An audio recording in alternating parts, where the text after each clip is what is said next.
Hello and welcome. This is Midday News. Thanks for joining us. The 2026 30.9 billion Kina money plan was passed last night after a lengthy debate that saw both sides of the House providing their views on the budget. While many in opposition were critical about the 2026 budget, those in government welcomed the money plan. Parliament was then adjourned to 10th March 2026 at 2 p.m. A budget must be more than a political speech. A budget must be an honest economic document. And Mr. Speaker, with regret, I must inform this House that the budget presented to us is heavy on rhetoric, light on reform, strong in promises, weak in realism, and dangerously dependent on revenue assumptions that are defying economic gravity. Many Papua New Guineans are watching this debate and they are asking themselves one simple question. When will these record budgets translate into record-breaking solutions, Mr. Speaker? When will they feel safer in our communities? When will these young men and women find a job? Or even simply just to access basic medicine at one of our clinics? The disconnect between these grand budgets, massive record numbers, and the reality our people are living could not be greater, Mr. Speaker. But the difference between us, we weren't reckless. We stick to our deficit space. People are not collecting less, not spending more. People are collecting less, people are cutting down expenditure. Cutting down expenditure. Now you may remain within that prudent level of management we focus. Miss Western Highlands Yampela Popena is the 2025 to 2026 Miss Bird of Paradise following a crowning last night. The coronation at APEC House celebrated culture, confidence and the rising voice of PNG women. Miss Western Highlands Province was crowned Miss Bird of Paradise PNG, winning 20,000 Kina cash, a return trip to Israel to attend the Queen Esther Purim Conference, a gold pendant and necklace, a winner's banquet, and automatic entry into Miss Pacific Islands pageant and other international pageants. She will also travel across PNG as part of her duties. The crowd cheered up as major category awards were announced. First runner-up was Miss Anga Province, who walked away with 15,000 Kina, a bouquet and a silver pendant and necklace. Second runner-up was Miss Isipi Province, received 10,000 Kina, a bouquet and silver jewelry. Third runner-up, Miss Gulf Province, took home 7,000 Kina, a bouquet and a silver jewelry. All consolation winners received 1,000 Kina, a bouquet and a silver pendant. Miss Western Highlands dominated, winning pre-pageant interview, Miss Traditional, Sarong, and Best Talent. Miss Anga Province secured major titles including 1-minute introduction, traditionally inspired dress, best designer, and stage interview. Its major category carried a 5,000 Kina cash prize. Minor awards honored contestants for personality and community service. Miss Anga took the humanitarian award, while Miss Morobe won both photogenic and committee's choice. Miss Western Province claimed Miss Friendship, with all minor awards received 2,000 Kina each. A special highlight was the Entrepreneurship Award, tied between Miss Gulf and Miss Sundown Province. The Best Float Award went to Miss Western Islands, earning an extra 5,000 Kina.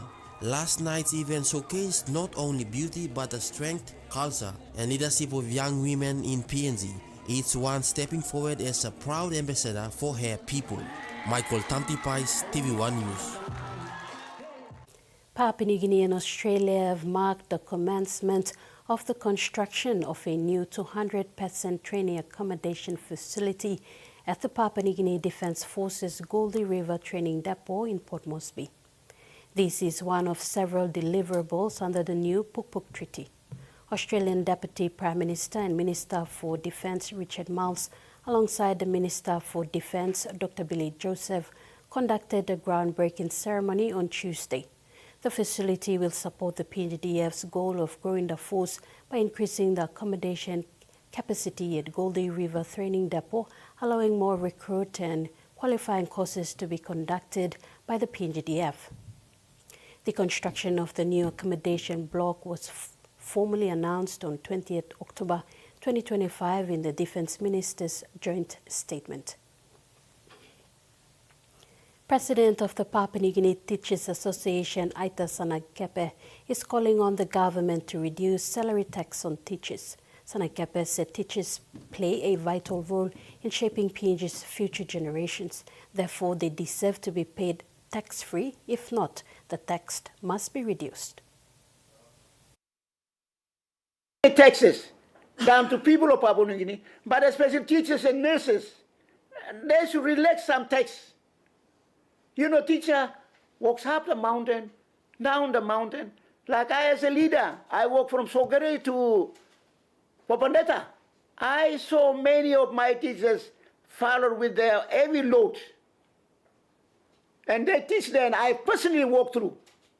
That's why now I want to appeal, and it's in our MOA, new MOA, that tax must be do away with on the disadvantaged allowances. They must be paid. Right. I'm saying this because we leaders, we get more privileges. We leaders get more privileges. But think of those small people who do the differences. They're the hardworking people. Come on, leaders, let's give them free tax to those, especially nurses and doctors and police and other people, public servants. You can tax business people, but think of these hardworking people who build this nation. To Overseas News, Ozempic-style medications have been endorsed as long-term treatments for obesity under new guidelines released by the World Health Organization. But the WHO warns that even with rapid expansion in production, the weight loss medications are projected to reach fewer than 1 in 10 people who could benefit by the end of the decade. So in response to what it describes as an increasing public health challenge, the World Health Organization has issued guidelines for the use of these GLP-1 based drugs like Ozempic for people with obesity. GLP-1 type drugs have been heralded as a breakthrough class of medication. They mimic a hormone naturally produced which slows digestion and makes people feel fuller for longer. They were originally used to treat people with type 2 diabetes, and they're still used for that, but increasingly they're being used to help people with weight loss. Now, under these guidelines released by the World Health Organization, they recommend using these GLP-1 based drugs long term for weight management for people with obesity, alongside behavioural therapies like diet, exercise, and also regular counselling sessions. But they do note that the high cost of these medications and also supply chain issues have become a barrier to universal access. And they say that even if production was rapidly expanded, projections estimate that fewer than 10% of people who could benefit from these drugs will actually get them by 2030. So the World Health Organization issued a call to its 194 member states, including Australia, to do more to make these drugs more accessible and to make obesity treatment more accessible and affordable. But this comes, Steph, after the National Medicines Regulator issued a new safety warning about these drugs. That's right. These guidelines were released just hours after the Therapeutic Goods Administration issued a safety alert saying it would update product information about the potential risk of suicidal thoughts or behaviour on these drugs. Now, the Therapeutic Goods Administration stressed there wasn't enough evidence to suggest these drugs cause suicidal thoughts or behaviour, but it did say that anybody on these drugs experiencing new or worsening depression or suicidal thoughts or behaviour should immediately contact their doctor. Now, having these two reports could be confusing for some people, and so doctors are really stressing that these medications overwhelmingly benefit people who use them, that they can be really helpful in managing things like type 2 diabetes and chronic kidney disease as an example. And they say that, like all medication, these medications should be used with doctor oversight, and doctors can help guide patients, guide them through any potential risks and side effects that they're experiencing. And so their message is very clear that, like all medications, anyone on these medications should be using them with a doctor's guidance, and that doctor can help them manage any potential side effects. Tens of thousands of residents across Australia are set to lose free-to-air TV with their fabric optic network provider Opticom decommissioning the service. The company has blamed aging infrastructure for its decision, and for some customers the trouble didn't end there, with regular internet outages taking all suburb offline. In new suburbs across Australia, many residents have lost free-to-air TV. We moved into a smart suburb. Ultimately, it was the opposite of that, very, very backward compared to the suburb that I moved from. Definitely not smart in my view. Private fibre optic network provider Opticom has told affected customers free-to-air would no longer be provided via the underground technology that delivers it. Brisbane retiree Mike got the same letter and says for residents in his retirement village, the change was a huge blow. Particularly for those that aren't particularly mobile and can't get out of their units very easily, free-to-air TV is a vital and important part of their everyday life. And installing an antenna would require recabling the multi-storey building at a huge cost.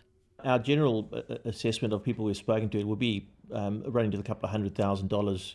Industry regulators say the rules operators like Opticom have to abide by doesn't cover free-to-air television. Instead, they deal with complaints around internet issues, which dozens of Opticom customers have told the ABC there are plenty of. The Telecommunications Ombudsman is calling for better infrastructure standards. It's obviously not working well enough for people to be satisfied with that. Whether or not they're like us and have to wait for 4 months to be connected, or whether or not it's the continual dropping out. Opticom says it's investing in backup infrastructure. But until then, many customers are left offline and off-air. In sports, over 20 teams have been registered for the NCD Governors Cup 2025. NCD Governors Cup Tournament Director Billy Aki said he is planning to get 36 or 62 teams registered for the tournament and ensure the games are played smoothly without buys and disruptions. Aki said the registration is still open for the rugby league clubs in NCD. He urged interested clubs to lodge their registration on time to secure their place in the competition before the registration closes next week.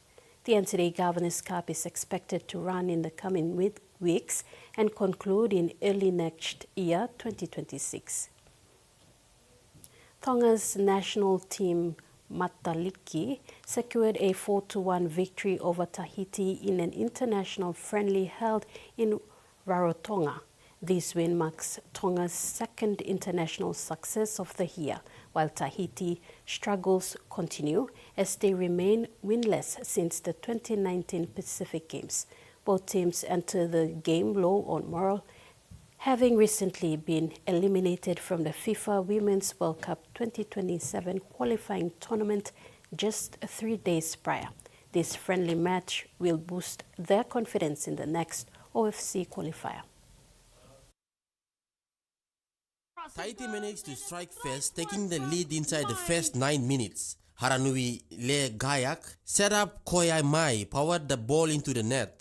They nearly doubled the score shortly after, but Tongan goalkeeper Caroline Fotu made a crucial save. However, Tonga quickly answered back. Star striker Loma Magnus chased a long pass behind Tahiti defense and scored in the 13th minute to force a tie. After the initial flurry of goals, the pace slowed down as players tied in a hit, sending both teams into halftime at 1-1. The second half began with a lightning-fast Tongan strike that quickly decided the match. Despite Tahiti's coach making 3 substitutions to refresh his side, Tonga stunned them with 2 rapid goals. Loma Magnus completed the comeback and secured a second goal for the match in the 52nd minute with a superb long-range shot into the top corner. Just 2 minutes later, Sopiana Moala mirrored the effort, finding the same corner with a similar strike from the edge of the box, putting Tonga up 3-1. Tahiti fought back to get back into the game but lacked the creativity to break down the Tongan defense and faded as the conditions took their toll. Tonga sealed the comprehensive 4-1 victory in the end. Michael Tamtipais, TV1 Sports. And that ends the midday news. Join us at 6 tonight for the main bulletin. Bye for now.